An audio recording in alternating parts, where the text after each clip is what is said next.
Air India Tokyo Delhi വിമാനം കൊൽക്കത്തയിൽ അടിയന്തരമായി ലാൻഡ് ചെയ്തു. ക്യാബിനകത്തെ താപനില ഉയർന്നതോടെയാണ് നിലത്തിറക്കിയത്. യാത്രക്കാരെ സുരക്ഷിതരാണ്. ബോയിങ് 787 ഡ്രീം ലൈൻ വിമാനത്തിനാണ് സാങ്കേതിക പ്രശ്നം ഉണ്ടായത്. അജീഷ് ജയകുമാർ ഡൽഹിയിൽ നിന്ന് കൂടുതൽ വിവരങ്ങളുമായി പ്രൈം ടൈമിൽ ചേർന്നു. അജീഷ്, വിവരങ്ങൾ. ISK ഇന്ന് വൈകിട്ട് ഡൽഹിയിൽ എത്തേണ്ട വിമാനമായിരുന്നു.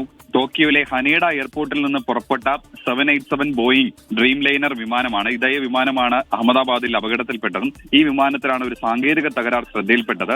അതിനെ തുടർന്ന്, അതായത് ക്യാബിനകത്തെ താപനില ഉയർന്നതോടെയാണ് ഈ വിമാനത്തിലെ പൈലറ്റ് അടിയന്തരമായി അത് നിലത്തിറക്കാൻ തീരുമാനിച്ചത്. അങ്ങനെ കൊൽക്കത്തയിൽ ഇറക്കുകയായിരുന്നു. അവിടെ സുരക്ഷിതമായി തന്നെ ഈ വിമാനം ലാൻഡ് ചെയ്യുകയും ചെയ്തു. യാത്രക്കാരെ പുറത്തിറക്കി. ഇപ്പോൾ എയർ ഇന്ത്യയുടെ വിദഗ്ധർ, സാങ്കേതിക വിദഗ്ധർ അതിന്റെ പ്രശ്നങ്ങൾ പരിശോധിച്ചുകൊണ്ടിരിക്കുകയാണ്. യാത്രക്കാരെല്ലാം സുരക്ഷിതരാണ്. ഇവരെ എല്ലാവരെയും ഡൽഹിയിൽ എത്തിക്കാനുള്ള മാർഗങ്ങൾ അത് നോക്കുകയാണ് എന്നാണ് എയർ ഇന്ത്യയുടെ ഇപ്പോൾ ഒരു വിശദീകരണം വന്നിരിക്കുന്നത്. ബുദ്ധിമുട്ടുണ്ടായതിൽ ഖേദവും പ്രകടിപ്പിച്ചിട്ടുണ്ട്.